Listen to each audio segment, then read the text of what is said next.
এটা তুমি স্বামীর ভাত খাইবে না, তারপরে স্বামী নিয়ে দরদ কে? ওই স্বামী অন্যায় করে করুক গে ভাই, আমি স্বামীর ভাত না খেলে নাই তো মেরেন না। মারাত করছে বোন, করুক গে ভাই, আইনের কাছে দিয়া দেন, পুলিশে যা করে করুক গে। তোমার আপন ভাগ্নি না?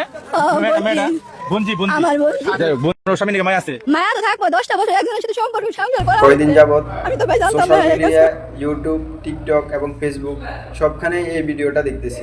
আসলে ওই পুরুষটার কথা কি বলবো, সে তো একটা অমানুষ।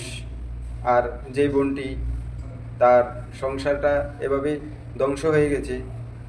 একটা পুরুষকে এতটা ভালোবাসার পরেও সে তার মন রক্ষা করতে পারলো না, তার ভালোবাসা পেল না। আসলে কি বলবো বোন, তোমার ভাগ্যটাই খারাপ। কাউকে সর্বোচ্চ দিয়ে ভালোবেসেও তার ভালোবাসা না পাওয়াটা হয়তোবা তোমার কপালে নেই। তবে এটা বলতে পারি, তুমি আসলেই একজন ভালো মানুষ। সেলুট তোমাকে বোন। তোমার মতো বোন যেন সবার ঘরে ঘরে থাকে, তোমার মতো নারী যেন সবার ঘরে ঘরে থাকে।